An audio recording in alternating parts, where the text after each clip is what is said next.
Good day, everybody. This is the Ecclesiarch here, back with some more FORGECAST. Finally, because all of you have been requesting this for a long time. I've had a lot of DMs asking where's going to be the next FORGECAST, and well, here it is. And once again, back with none other than BJ himself. Yo, BJ, how's it going, guys? How you doing, my friend? How you doing? Looking forward to getting into some sisters talk with you today, for sure. Absolutely. I've been dying to actually have that conversation. So, yeah, Well, I believe we've actually timed it. We've actually timed it well for once. Normally, we do the podcast, and a day later, the patch comes out. Whereas this week, it's actually the other way around, right? The patch just came out yesterday, so we're in a good place. Yeah, it's pretty nuts actually how funny that is. Like it's always like that. We do a FORGECAST and then suddenly there's a patch.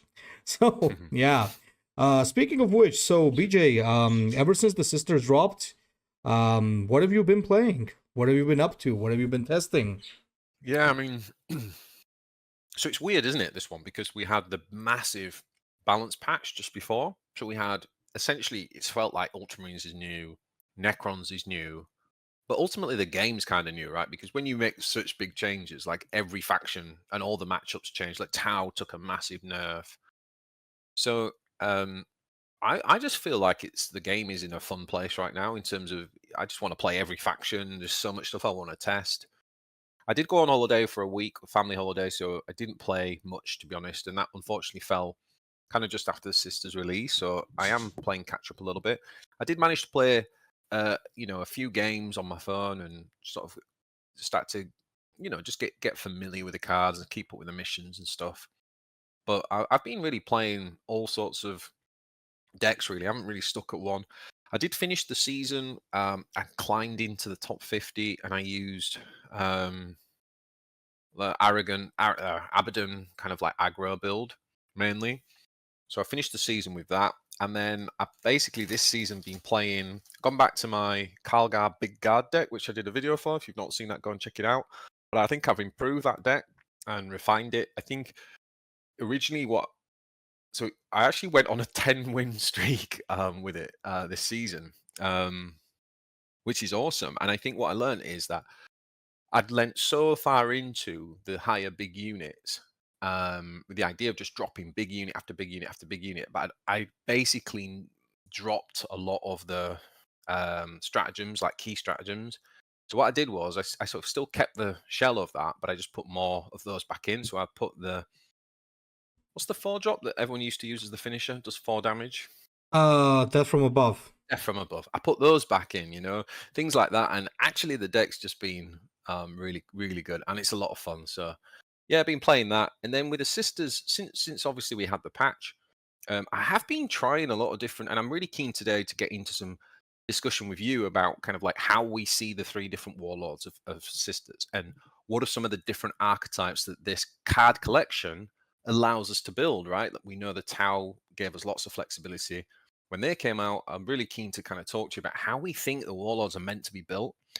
But the one I've been really settled on and just done a video today on is the Morven Val, yeah, the kind of Penitence control deck. That deck is really good. I'm really enjoying that. I think that deck is pretty competitive, to be honest. And that's just climbed into some top 50 with that as well. So how about yourself?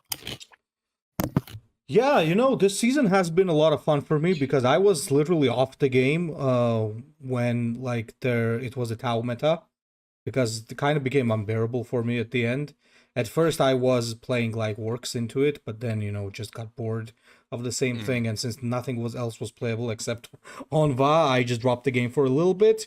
I was just focusing on Legions during that time, but once the patch dropped for Ultramarines and Necrons, boy oh boy, the game changed so much. Right now, I think the game is at the best that it's ever been. It's even better than the control patch that we had back in the day before the whole. I know what you mean. Yeah, before the whole Gaskell being too strong moment. So Mm. when there was a small window, it was a good patch. But It now, was a good patch. Yeah, we had we had quite a lot of variety, didn't we? absolutely, and now it's Mm. been like really good. So this season I started off with Emotech, obviously, because as soon as he got strong again, I was like itching to play him. I played a Mm. lot of games, and he's really powerful. I'm really enjoying him. Really good in most matchups, and many different ways now you can construct and play him. You can play the big like duelist type of Emotech. You could play the more resurrection based Emotech. So there's a lot of really cool stuff. After that, I moved to Calgar for a little bit just to try him out. Mm. Really good. Played some aggro Calgar, played some vehicle Varro. But Ultramarines are ultimately not my thing, but I did enjoy some of those. And then Mm. when I finally decided to do a lot of climbing, I switched to Swarmlord. And oh my god, I would officially name that as the strongest warlord of the season because I flew into top 10 like very low effort. Like I was sitting at 7, I think, for a long time. And Mm. then the sisters dropped. So I decided to play some sisters in the top 10. That went well. So I basically dropped out of the top 50 at that point. And then towards the end of the season, I climbed back with Abaddon, the mid-range Abaddon, and after I went to like top 30-ish, from 30 to 20, I went with the late game buggy Abaddon with the Black Crusade and stuff. Yeah. And that's where I basically then just sat there. I played a lot of Neurothrope as well, actually, in between, which is pretty good. Control. Some Galen I also played. So I'm surprised to say that this season is quite well balanced. Of course, there are some issues, there are some annoying things that will always be there. But the fact is, you can play almost anything and still play in the top 50 basically. Well, the only thing that was Yeah. a problem was the sisters were fairly underpowered, but once again, as I said, it's better to release a faction like that rather than release a faction too powerful so that it just collapses the ladder. So overall, I'm super happy with the season. So what you're saying is you're responsible for the 25% win rate on the top 50 ladder for sisters. Actually, that wouldn't be me because I was playing Morven Ball. So that's Okay. that's for some people who were playing Erica, I guess. Erica was just, oh man, it was hard. It was tough. It was tough trying to play Erica, wasn't it? Very tough. Yeah, yeah. I mean, the patch has definitely helped. So let's get it. Should we get into the patch and sort of walk through and shout out? Absolutely. Let's get right Let's into it. go. Do you see the thingy? Yeah, I can see it. Okay, so this is actually pretty interesting because honestly speaking, there was a lot of changes. At first, when they did not announce the full changes, I was kind of disappointed. I was like, what is this? But then when I saw the full changes, I'm quite liking it. So let's start from number 1, shall we, PJ? Go. So, Fury of the Righteous, lower faith requirement from 4 to 3. For anybody who doesn't know this, this is Erica's special ability, which basically. It took me like half an hour to figure out what that was. Me too. Me too. I'm not joking. I was like, what the heck is this? I don't even know what the heck is this card, right? This is huge, by the way. This is huge because the whole point of Erica is to reach that power spike where she gets a very powerful ability, and this really helps her. Just a quick note on that ability. If Everguild is gonna listen to this podcast, I hope they do. Guys, please speed up the animation on that thing. It's a torture because like first it's very slow, then there's a pause, and then there is another very slow animation. So that needs to speed up, guys, for sure. Other than that, that's a very good and helpful buff, and it makes Erica's power spike much more doable. She's a big threat because of that. If she gets that early, yikes, it's gonna be ugly. What do you think, PJ? Yeah, it's a good one because, and we'll get more into this maybe later. But I think one of the things I'm worried about for Erica is kind of like what her role is in the faction, like what her archetypes are, because obviously, like you say now, essentially she's got a 3 damage 2E spell every turn, right? And that's pretty powerful, right? That's pretty good. I think it can attack. It can attack face as well, can't it? Yeah. So Of it can. course. Yeah, so it's kind of like, you know, we've got Junith. Junith's got kind of like the pump out the body, the 2-drop guaranteed. Um, Obviously Val's the sort of penitence guy, the damage guy. But it's like, is Erica meant to be control? But I don't think so. is she just not as good as, but or is she meant to be like aggro, or is she meant to be like attack? So yeah, but I definitely agree that this is a really good change, because what it does is it at least means that her talent now, like, is super competitive with the other warlords' talents. Whereas Yes. before it was just overpriced. Whereas at least now you can start to have this conversation and go, right, what can we do with that? 3 a turn, that's powerful. What can we do with that? So yeah, sorry, that was a long-winded way of saying I really like this change. That's definitely really good. And one of the suggestions one of the things that I had not suggested together with the community, this was a very smart change from EG, I think. Very cool thing. Celestian, increase health from 3 to 4. The problem with Celestian for me, BJ, is that even if you put it at 5 health using Erica, the 1 melee attack just doesn't sell it for me, because almost anything can trade into it without taking much damage, because there's a lot of flankers with high melee attack currently in the game. So whenever you play this, it's going to be more of a liability than anything else. Mm. I think it's just not worth running in the deck. It's a nice addition, of course. The +1 health is appreciated, obviously, but it's like, I don't think it makes a huge change. What do you think? Does it make a huge change? I mean, if we were still in the Tau meta, right, where obviously you were going up against like range attack, and matching range attack was so important, like it would have been pretty good, right? I think if Tau come back strong, it's not a bad tech card to put back in. Trades nicely in, but yeah, right now it's Abaddon, too many melee flankers, things like the Necron, not the Destroyer. What's it called? The frenzied flanker. The 4-drop Scorpech. Scorpech. Yeah. Yeah, just too much. It's just not. It's just not good enough. The thing about the early vanguards, though, the thing that it is going for it is that, as we know, I'm sure we'll talk about more, like praying is so difficult to pull off. And if you can do it early on, they tend to be the games you win with sisters. So like Vanguard is a key way in which that enables your warlord to pray and not get hit. So it's kind of got like an extra level of functionality in sisters as Vanguard than in other decks, I would say, just because it protects your warlord's prayer. I give that like some thought, some additional weight, but I think you're right. I think overall, right now in the current meta, nice change, but I just think the 1 melee is not good enough. Yeah, I just think that it doesn't really help the unit do what it's meant to do, like to either Mm, protect you, or you know what I mean. Like, it doesn't really mm, help you pull off the main thing. See what I mean? yeah, That's the huge big problem for me there. yeah, yeah, Now, next one is 100%. very interesting, though. Next one is Sister Repentia, or Mm, Repentia. I'm not sure how you read that, but in any case, this is one of the community suggestions. Actually, this was one that a lot of the people in the Sororitas channel suggested I put in the suggestions, which was to mm-hmm, give it the ability to gain faith when it kills or attacks. And I mm, think that's a pretty good change. I mean, it gives an extra layer of threat to this unit, so that it's just not, oh, buffed melee attack, deal damage. So it's actually now much more interesting. It's of course still crippled a bit by the fact that it has 0 ranged attack, so pretty easy to trade into. But for example, if you could increase its health to 5 with Erica, or damage it in advance with Morvan Val, as you suggested today, I think it could be pretty nice. So overall, I think it's yeah, an okay change.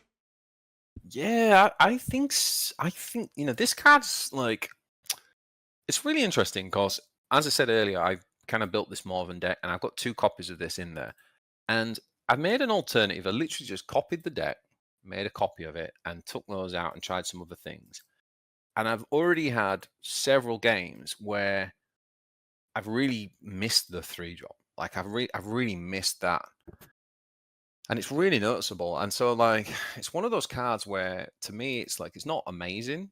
It's not Hmm. amazing, but it kind of does. And even in our game, if you go Yeah. back and watch our game, it was like I don't know what it looked like because I couldn't see your cards, but it felt like a bit of a disruption play. So you cleared it and you It kind of was. didn't take any damage, but it felt like a disruption play, and it enabled. And because I had Seraphim in hand, I was able to then. I knew that even if you did take it out, I had a really good trade then with Seraphim, and it forced you to use your Warlord power, which I think people don't think enough about in Warforged, is that every time you make your opponent use a Warforged power, you're taking away from their proactive tempo play, right? Absolutely. You know, Putis did it today. He did this a really amazing play. I've literally been talking about it with him on Discord. And so if you go and watch the game 3, basically, of my Morven Val video today, guys, you'll know what I'm talking about. But he had this turn where he basically played the Ripper Swarm out, and he played 4 ones rather than, you know, swarming them up into a big Ripper. He just played 4 individual units. And then he passed the turn, and I was like, it was my E5. I wanted to play Ace Dread and Prey. And I was like, well, the Prey's useless because he can just ping it because he's now got 5 opportunities to ping me. And I was like, and I also had Arco Flagellant in my hand, which is the 2-drop. So obviously I could clear the board. So in the end, I played the Arco Flagellant to clear the board and just did nothing with 3 energy and passed the turn back. And I was like, that was such a disruptive turn from him. Like, obviously I cleared the board, but it didn't matter. I basically spent 2 energy. So this is, again, a long-winded way of saying I think this is one of the things that that 3-drop does, is that it puts pressure on early. Like, they have to deal with that card. And it could just get you the disruption. Then in turn 4, you've got your Seraphims, you know, or you've got your Cleansing Flame. So I think it's, yeah, I think I'm talking myself into putting that card back in, to be honest. And I even saw someone saying they're playing it in the Erica decks, and I haven't tried that yet. I haven't thought about that, but it might make sense to even try it there. Cleansing Flames. No. The 3-drop that we're talking about, the Sister Repentia, yeah. Repentia is Mm. definitely an interesting one. I've been thinking already a lot to put it over the Death Cult Assassin. Yeah, I'm not sure yet, but certainly something worth considering, I think. Cool. All right, so next is the Dominion, which is lower range attack from 4 to 3, increase health from 3 to 4. This is a nice little quality of life change, as I like to call it. Because the thing with this, BJ, is that you're basically taking a unit that was somewhat useless because it had low health, because 3 energy drop with 3 health is not good. It's gonna get obliterated. You're paying 3 energy so that Swarmlord can just attack and kill it? Nah, I don't think so, right? So this makes it an okay 3-drop, for sure. So if you're finding yourself in need of something like this, it could be pretty good. Plus, they balanced it by reducing the ranged attack, so it's not too much. So I really like it. My suggestion for this was to just increase the health, but I think the fact that they lowered the ranged attack is justified. I think it's fair just to, you know, do that. So I like it. I think it's pretty cool. What do you think? Is it? I think it.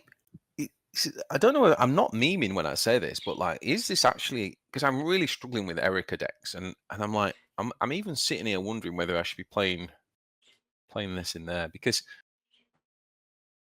it's all about having. It seems like it's the trick to Sisters early game.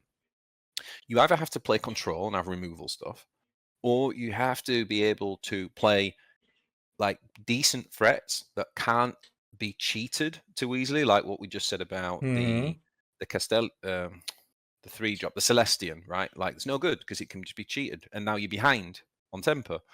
Whereas if you can play in a way that puts pressure on every turn, yeah, I think it's good. Like, it has to be dealt with, and it's not easy, right? 4 health is not easy on 3, and if you got Erica, it's 5. It's 5.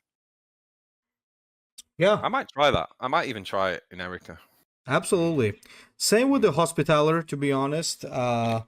Increased health from 4 to 5, increased heal from 2 to 3. This is one of the units that everybody wanted to see buffed. I had a completely different suggestion for this, but I think this works just as well.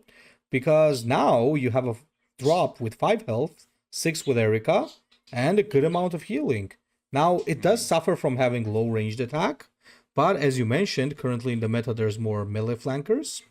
So, this is okay because one of the biggest problems with Sisters was the stat problem, understated units across the board. So, this is Mm. definitely pretty good. Once again, quality of life change, let's say it like that. So, what Mm. do you think? Well, my quite so my problem, my issues with this card is like, what deck do you put it in, right? Because first of all, the biggest problem this card's got is that it's a 4-drop. Yeah, I don't know about you, but now all of a sudden the 4-drops are like pretty filling up, right? Because of all the buffs. So like, and the other thing is, I'm not sure if it helps too much when you play it on turn 4. Sorry, E4. mm-hmm. So I'm not sure it's a tempo play. It almost feels to me like this is a card you want to be playing later in the game, maybe after you've dropped like your 5 and 6 drops or something, and then it benefits from healing something that needs healing, like the Celestian Superior, the 6-drop Vanguard, for example. Yeah.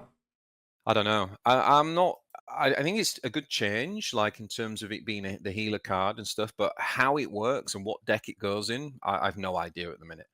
Um, Same, to be honest. mm. I'm kind of liking the Dialogus change though. Oh Nice god, little yeah, buff to the ranged attack, love pretty it, good. love it. And Prey with now +2 melee attack with the troop, that is neat because this can actually make Celestians worth it. Like at some point, if you think about it.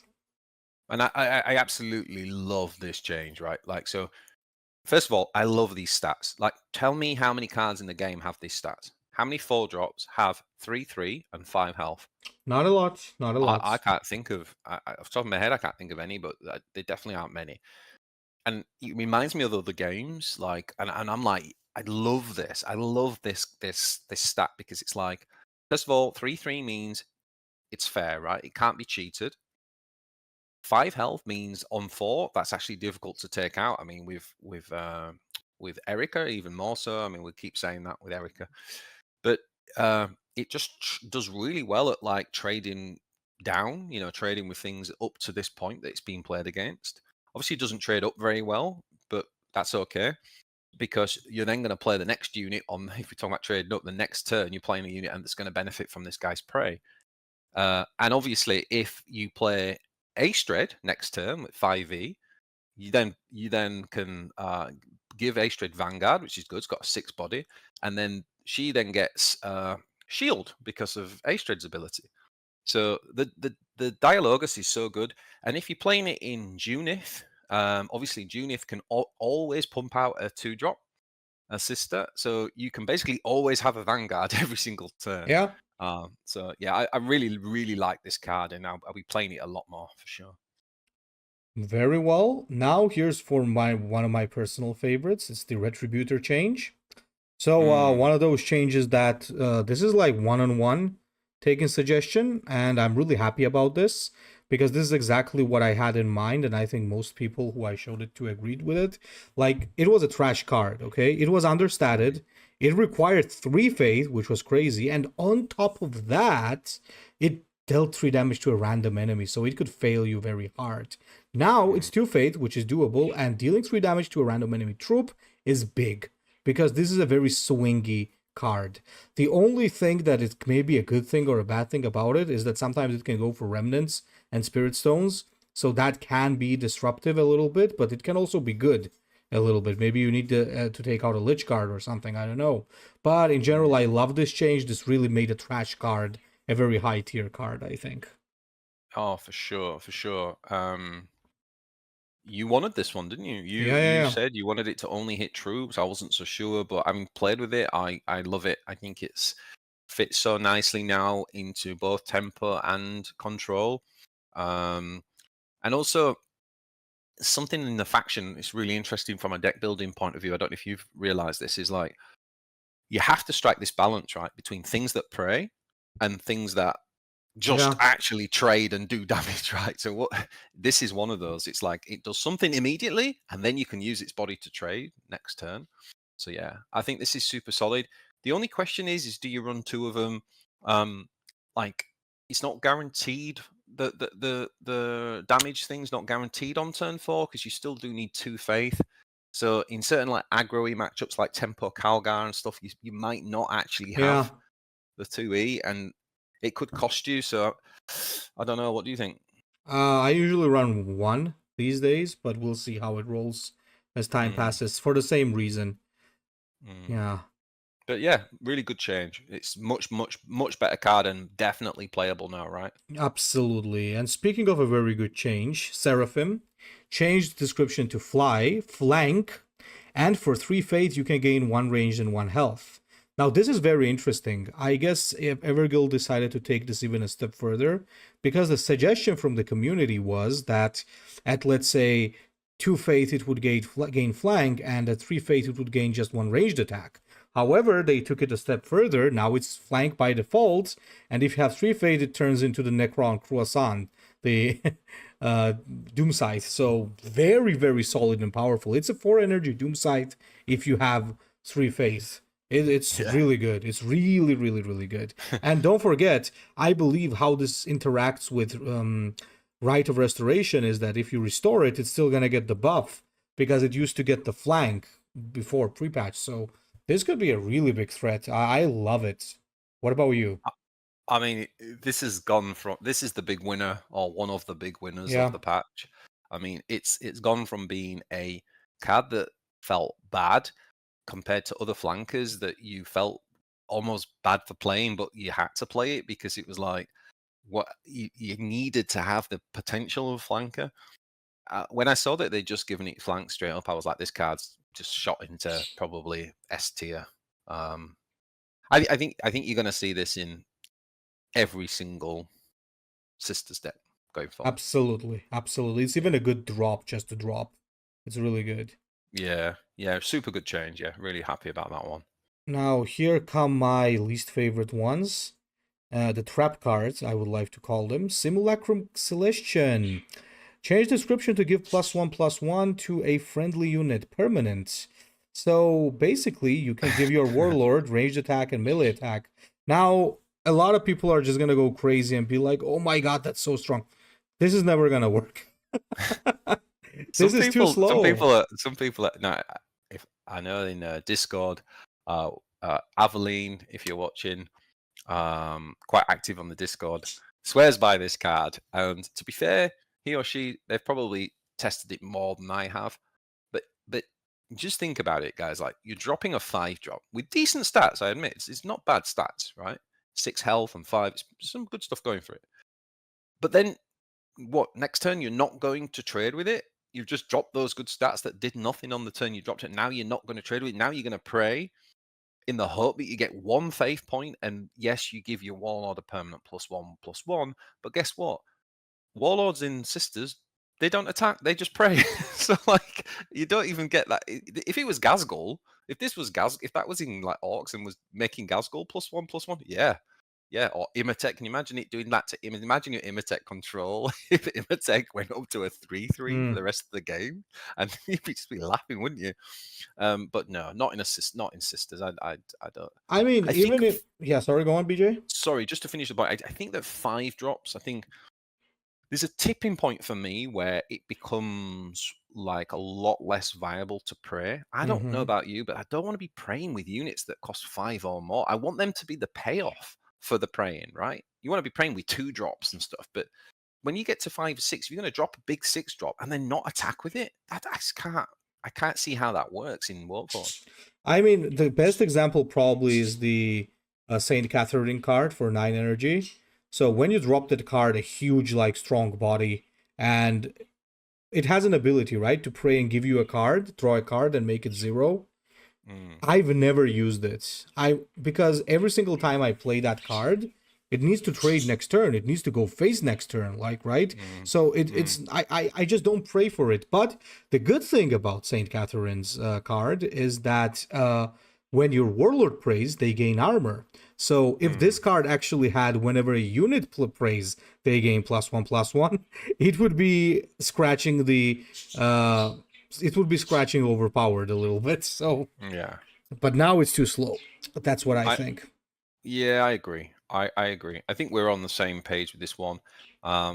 It's cool. Like, it's nice that there's an option there for that. Like, maybe if down the line maybe it becomes a thing, like maybe giving, I don't know, maybe giving Val +1/+1, given that he then has an ability that can kind of give him another +1, so that Val could be doing 4 damage a turn, and Val doesn't need as much faith, for example, in certain builds.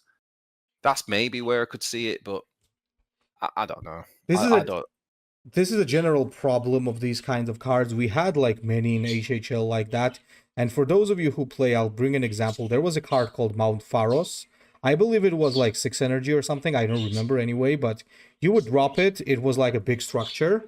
And at the start of every turn, it would generate a random Astartes and Space Marine, and it would lower the cost quite a bit of it. So you could generate like legendaries from different factions with lower cost. But the thing was, it was not a good card because you play it, it just gets removed. Like nobody's gonna let stuff like that stick. When it comes to early game units, sure, if I drop a 4 health unit, I can hope that the enemy doesn't have maybe a flank or a damage or something. But when you're already in the 5 energy mark, there's almost no chance somebody's gonna let this stick unless they're like super unlucky. Okay, so yeah, it is what it is. Yeah, I agree. Now, yeah, that's a miss for me, that card. That's a miss, but I would say it pales to in terms of missing in comparison to Ephrael's turn. I think this is the biggest loser of the patch. If basically Seraphim was the winner, this is the loser. I'll say why. So the problem with this card, essentially, as the community said, and I was also agreeing with that, is that I'm not playing a card that costs 6. It costs 6, right? I'm not playing a card that costs 6 to then deal 2 to 3 damage on its turn to something, right? Why would I ever do that? So now the added benefit is that it can give you 1 faith if it kills the target. But now it lost camouflage, so it doesn't have the defensive tool anymore. So why would I do this when I could play a Dogmata instead, which will guarantee 1 faith? So, like, it just doesn't make sense. I think you could have taken the camouflage away, but the suggestion that was made by the community to make it deal 2-3 damage to a random enemy or 1-3 damage to a random enemy when someone prays was very good. It was basically the sister version of Neurotrope, basically, which was probably going to be all right if you took away the camouflage, because it would be a nice body, a little bit of instant value, and you could give it some niche, small little prey. This way, I don't think anybody's ever going to play it. It also kind of sucks, too, because Ephrael Stern is supposed to be a very big character, so even a legendary-worthy character, so yeah. It's surprising that she sucks. I think they really messed this card up. This card has kind of got an interesting concept behind it, and I actually really like the camouflage. I think they just kind of messed this one up, to be honest. It's never going to be played. Yeah, it's a nerf. It's a dead card now. It's a nerf. I think what they need to do is either adjust the prey to what was suggested or just give the camouflage back. I think that's the only way this is ever going to be playable. Immolator is all right, so it received some nice buffs, so more health, more melee attack. I don't think it's going to make it playable, though, once again, because Immolator, cards like Immolator, the problems that they have are that they're very slow for what they do. Whenever you're playing a big unit like this, late game unit, it has to either have Vanguard, it has to either do instant value through rally or something, or it has to have a passive that's like a big threat. For example, if you play St. Catherine's card for 9 energy, the enemy knows that if this sticks, your armor is getting more, your warlord is getting more and more armor. So it's a soft front line, it's threat, right? That unless they really want to take out, this is not that much of a threat, right? So it's a nice buff, but it's not going to make it playable. Yeah, I agree. It's sad as well because I really want this card. Well, again, there's cards like Trial of Suffering. There's cards like the Flanking card, and I'm sort of thinking like, is that where Immolator? Is there a deck where Immolator belongs with those types of things? You know, there's the one that gives Vanguard and Shield.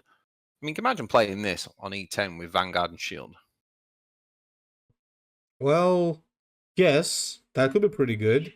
But then you remember that the enemy has Kato Sicarius, which is Vanguard and heal and a lot of good things, right? Yeah. And even Yeah. that's not a very good card, right? It's No. just a good card. So Yeah. yeah, in general, I know it's a struggle making very good late game cards. Right now, for example, for the Thousand Suns, they made a monster, so I'm not sure how that's gonna go. The legendary card that has destroy a random enemy troop once it's played, and if you have psychic power, it repeats it. So yeah, those kinds of cards are dangerous because it can completely break the game. But unless you give them some ballsy abilities, then they're kind of trash. So Mm. yeah, I don't know. I think emulator just suffers from being too slow. I guess there's that. Yeah. Yeah. I think you're right. Okay, Fury Convocation, change description to give +2 melee to your units until your next turn. 5 faith, give them 3 health as well. So Fury Convocation is now basically a Storm of Fire, like with the Tau. It can also give health. It's an okay thingy for sure. I just don't think you're gonna find much play for this unless you play a very go wide build. Maybe with Junith that could be okay. There is some combo potential with this card for sure. Not too competitive, I would say, but yeah, I mean, there's at least some shenanigans you could pull with this, I guess. I think it. I think it actually. I mean, it's a game winner now. Yeah, It's a weird card though, right? Because so what they changed is instead of it being heal 3, give 3, right? Which doesn't make sense with the other part of the card. Because the other part of the card, I'm only going to play this card, right, to win the game, right? Like Storm of Fire. So why do I want to then give +3 health? It's got a negative synergy attached to it. Uh, that's the main thing I don't like about it. But maybe, yeah. like you say in a Junith, maybe play like a one-off. I'm not sure. Well, I mean, after me and BJ being a little critical on the last 4 cards, it's time to see something really good. That's Rite of Restoration. This is really, really good. This is really awesome. Change description to choose a friendly troop that died since your last turn and deploy it. Now, guys, alert, alert, alert. This is bugged If only it currently. worked that way. Yeah, this is currently bugged, but EG are already fixing it, so we should expect a hot fix very soon. In the meantime, if you guys are using this in your deck, I can teach you a little workaround for it. So this card works properly if something has died during your turn. So for example, let's say last turn I lost my Saint Celestine. If I just use this, it's gonna show up, but when you press it, nothing's gonna happen. But if first I drop an Arcoflagellant, sacrifice it, and then use this, it's gonna let me resurrect Celestine. So just keep that in mind that currently it basically kind of functions like it used to, but with an added benefit of being able to resurrect something from the last turn. But anyway, this is just a little workaround for you guys. But once this is fixed, this is going to be an amazing card because the problem with this card used to be that you could only bring back things that traded during your turn. Now, in Warforged, stuff usually doesn't stick around during your turn. You drop something, it gets removed. You drop something, it gets removed. So the only thing you could really do is maybe combo it with a Zephyrim or a Arcoflagellant, or maybe if you're lucky enough with Celestine. Now you could bring back stuff that the enemy has removed, maybe the Triumph of Saint Catherine or whatever it's called, and so on. Like it could be really big. Today I had a game like that I won like that. The enemy removed Saint Catherine's what's called that card? Saint Catherine something. The 9-drop. Yeah, so and I returned it with the right and it was the game winner. So really, really good change. I don't remember who suggested this. This was in the doc that we sent to EG. This was one of the people in the sisters community, I think, in the sororitas one that said, it should say choose friendly truth since your last turn. And it really is really good. So yeah. I actually stressed this point a lot when I gave the feedback. I said like this legendary needs some love because it's useless, and now they made it really good. It's really good. What do you think, BJ? Well, it's hard to know because, like you say, it's bugged. The card's bugged. Yeah. So the few games I've tried to use it, I just got pissed off with it and cut it out of the deck because it didn't work as it was intended. So it's cost me 2 games basically. But in theory, it is now good. I think when they fix the bug, it is good. The question, one of the things you've got to think about is what units are you running in your deck? Like, is there actually good enough payoff? Like, if you're running like, I don't know, like a low to the ground, go wide, quick deck, probably isn't worth it. But as long as you've got some meaningful units, can you imagine Celestine with this? Like just coming back, invulnerable and coming back, or obviously the Vanguards, I think, are another one that I think of that would be really good. The 6-drop Vanguard, Yeah. that would be good. You were saying earlier as well, Ecclesiarch, something about how it interacts with Rally and Faith. Do you want to say something on that? Oh yeah, so in case you guys don't know, this will not trigger rallies, so don't expect Celestine to become invulnerable once you replay her.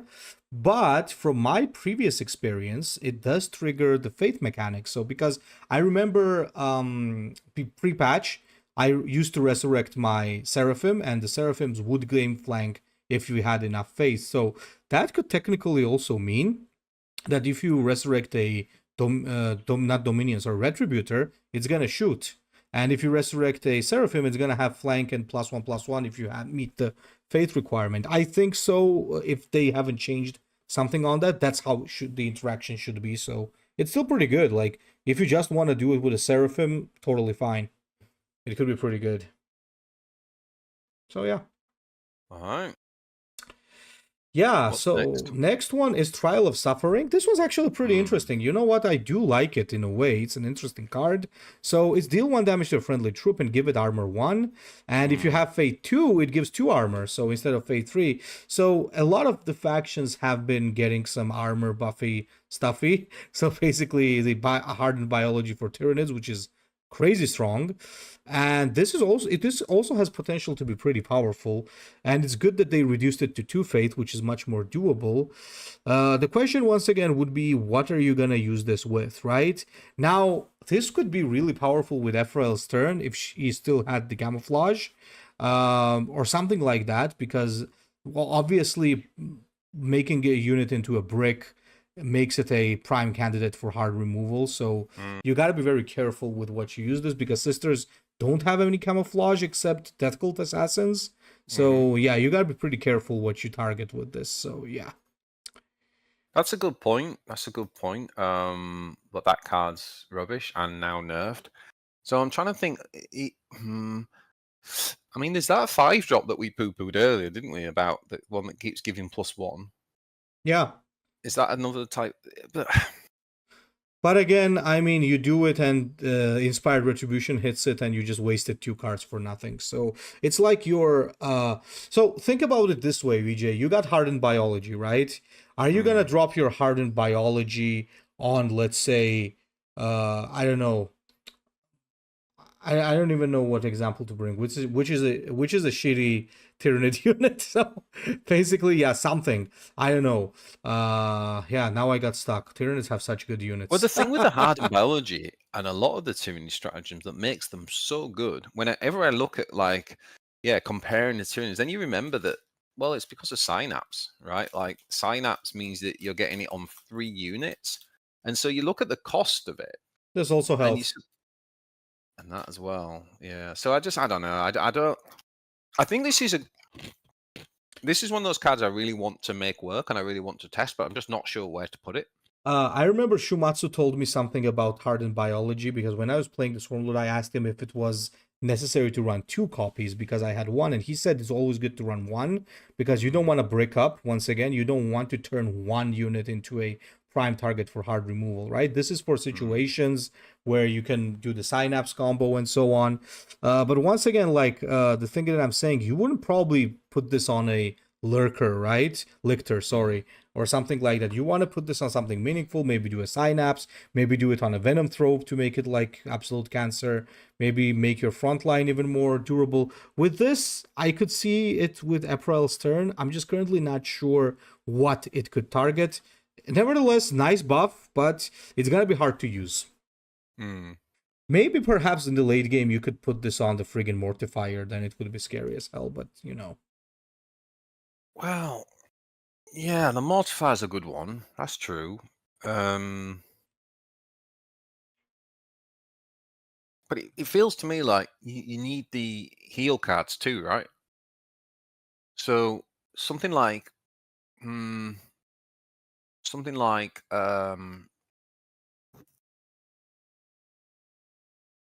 Well, Erica or Junith obviously can heal the unit itself. And maybe the Beacon of Faith, some deck where you're running those. Maybe there's like a more mid-rangey sort of beefy unit deck that it runs a few of the sort of maybe it runs Mortimer, maybe it runs Triumph of St. Catherine, maybe even an Exorcist Emulator, I don't know. But maybe there is like a deck that runs bigger units and makes use of those stratagems like the flank or the Trial of Suffering or the Vanguard one. And then also like you said, the new legendary that's the Rite of Restoration would be great in that deck as well. And maybe even the other 3-drop that makes it invulnerable for a turn. But it's what that looks like. I have no idea. I've not experimented with that concept yet. Well, neither have I, so we'll need to check before we know. Mm. Now, here's a huge one, though. Relics of Saint Catherine, 5 lowered cost from 5 to 4. So this is big. Now, this is huge. Now, let me say one thing about this.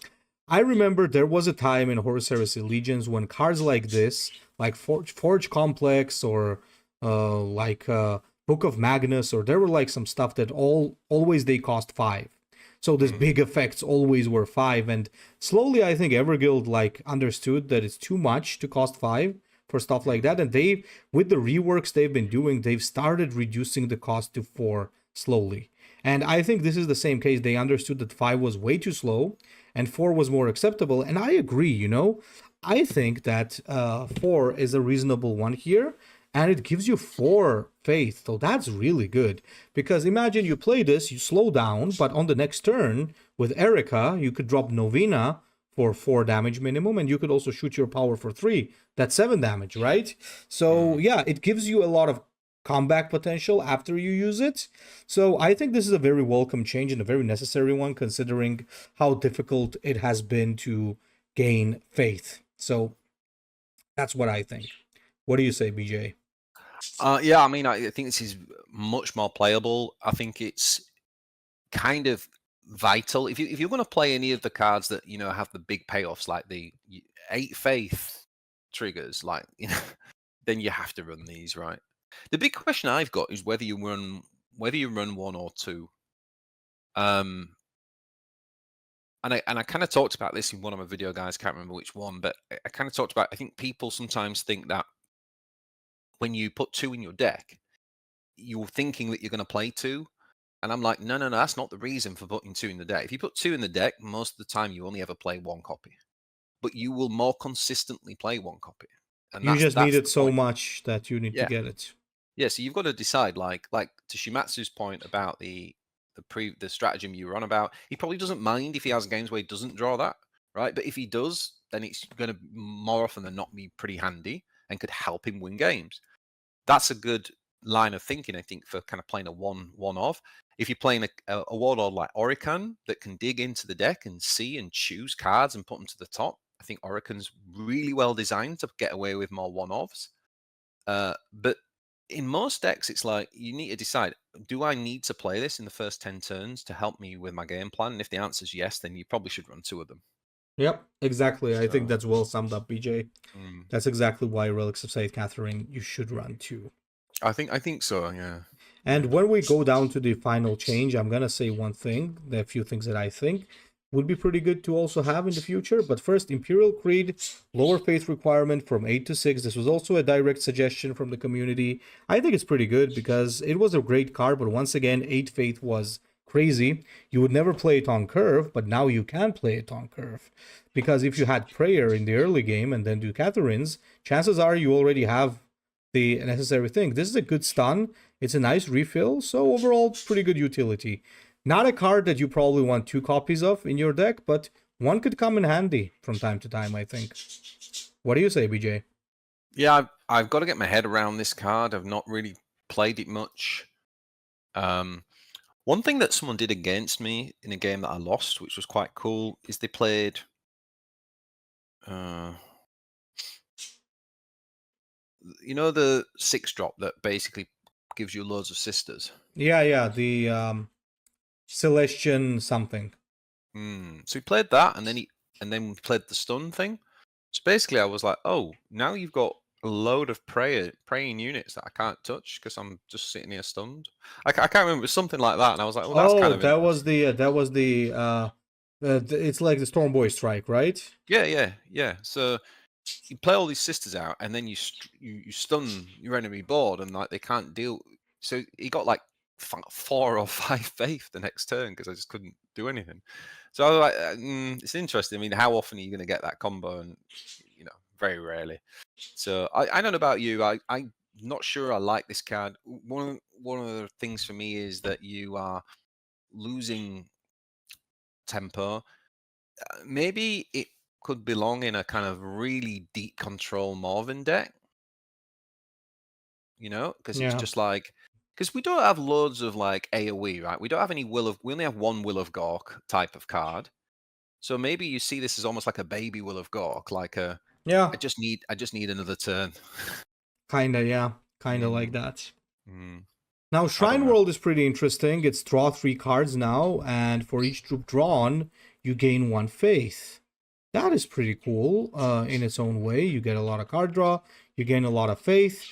The problem that I do have with this card is that now we're kind of having too much faith in our decks. And that's where I actually want to bring up one suggestion once again.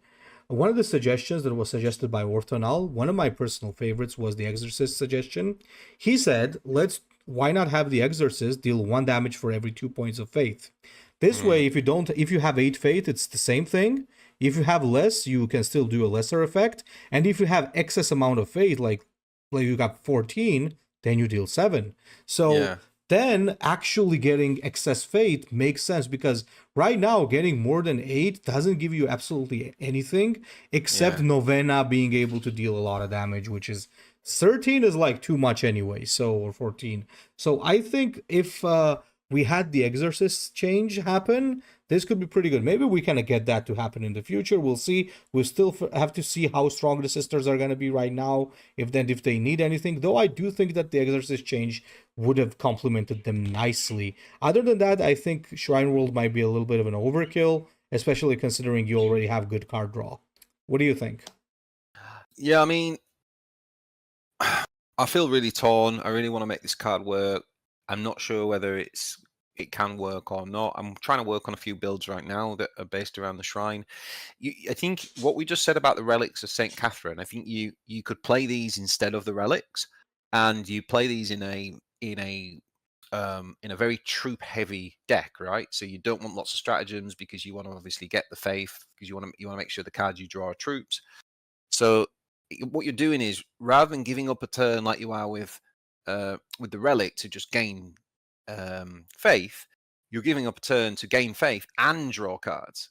So you can cut your 1-drops and you can cut your relics and kind of get them for 2 cards, if that makes sense. But you do have to, like I say, you do have to build the deck around lots of troops, so you miss out on some good stratagems and stuff. I think that's how it's meant to be played. Now, what the tempo curve looks like um, is going to be key, because obviously it costs quite a lot. So I'm thinking like you probably need more low cost units. But I don't know, mate. Like I liked the reduce by 2. I like the reclaim the stars kind of theme that it used to have. So I'm not sure if I like this change or not, to be honest. Yeah, I would Uh, say once again would be more interesting if we had the Exorcist change go through, but that's yeah. fine. I think overall, I'm Mm. still going to say, despite all the criticism for the late game cards, I think overall they did a good job because they buffed some of the crucial early game parts for the sisters that was necessary. I think what they need now, perhaps, once again, perhaps, because we still need to test it a lot, is that perhaps some late game cards need to become a little more useful so that you don't depend only on the mortifier. But other than that, pretty interesting changes, super welcome. I think this is going to make sisters definitely playable. It's just a question of which warlords. Mm. And if you want to find out what we think about all of these warlords, well then tune into part 2 on BJ's channel.